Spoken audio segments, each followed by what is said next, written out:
Alright folks, welcome back to the channel, welcome back to the vlog. Hey, we're going to talk about a little comparison 5.7 to the 6.4. Now this ain't going to be a scat pack to a 5.7 RT. This is literally the 5.7 engine versus the 6.4 engine, because talking about the cars is two totally different things, because a lot of different things comes into play. The price of a scat pack may be out of your range. The insurance for a scat pack may be out of your range. This is talking about engine versus engine, not car versus car. So keep that in mind. So stay tuned. Here we go.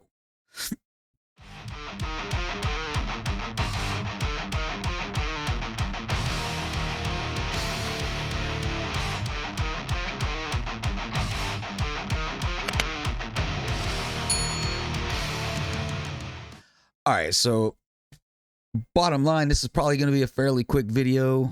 I'm going to try and stretch it out a little bit. But comparing the 5.7 to the 6.4, really, there is no comparison. I hate, as much as I love the 5.7, don't get me wrong, and the 5.7 is a great platform to build as well. It really is. But the 6.4 is just a step above. It really is. The 5.7, I've said this 100 times on the channel in Wednesday nights at 9 o'clock Wednesday night on our lives. The 5.7 and the built 5.7 was crazy, but this built 6.4 is just plain stupid. It's ridiculous. It's beyond crazy. It's beyond stupid. The car is just, it's phenomenal. It really is. The 6.4 platform. And the old adage is always out there. There is no replacement for displacement. And there's not. Unless some people will say more boost is a replacement for displacement.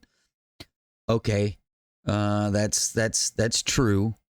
Let's take my stock 5.7 and compare it to the 6.4 that I have now. So Mac brought up a great point in one of our chats and said, hey, look, this just proves the point even further. So for that stock 5.7, it took us 21 pounds of boost and like a 50 shot. I can't remember. I think it was a 50 shot. Might have been a 75 shot of nitrous to get a 9.9. Where just the other day at Cecil on the 6.4, it ran a 9.8 on 11 pounds of boost. So that just goes to show you how much less pressure is being put on all of the other components when you have a 6.4 compared to a 5.7. You know, comparing apples to apples now, roughly, 9-10 pounds of boost less on a 6.4, and you're running the exact same time. I can't come up with a better comparison. Even the built 5.7, the best we got before it took a dump on me, the best we got was a 9.7, and that was on the same 21 pounds of boost. So it's just that much easier on all of the components, right? When you're running more boost, it's not only the more stress you're putting on the engine, but it's the entire drivetrain, the entire valve train, the drive shaft, axles, the differential. You're putting that much more pressure on all of that stuff to run the same amount of times you could with a 6.4 with less boost and less pressure on all of those components. That's kind of my point. Now, I do love the 5.7. Now, if you go stock for stock, right, I would argue the 5.7 is a little bit better because you can run that kind of boost, where in a stock 6.4, you can only run about 6 to 8 pounds of boost because of the piston and the ring lands. But once you put drop-ins in a 6.4 and drop-ins in a 5.7, there's really no comparison. It's tough to argue for a 5.7 over a 6.4 if you're looking to get as much power as possible. Now, could we went more? Could we went twin turbos with the 5.7? Could we go with the F1A 94? Could we have pulley downed with the 5.7? We could have done all of that, right? In theory, we could have done all that. But again, you're just putting more stress, more pressure on the rest of the car than you would with a 6.4. So I am telling you, engine for engine, the 6.4 is going to get you more power. It's going to get you more power with less stress on everything else. I think I've hammered that point already. And even at this point, I think last week Dave's told me the prices went up to like $3,800 for a 6.4 long block. Still $3,800 plus tax with a core. Okay, $4,000. We'll say $4,000 out the door with a core. Another $2,000 for drop-ins. You're $6,000 into an engine, and it's basically bulletproof. It's going to give you as much power as you want. Where with the 5.7, you can do the same thing.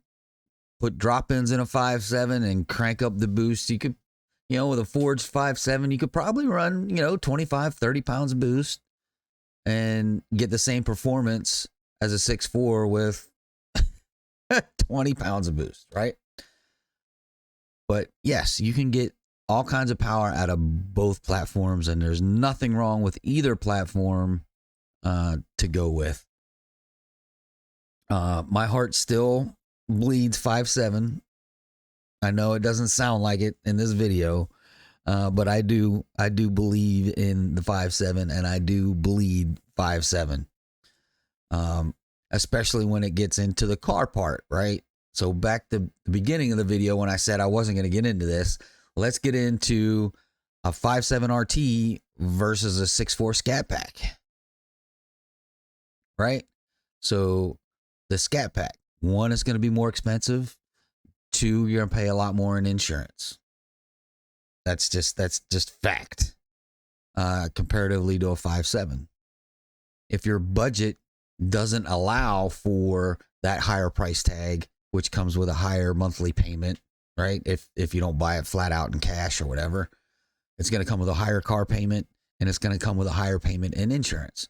If you can't afford that, 100%, the 5.7 is a great platform to build as well.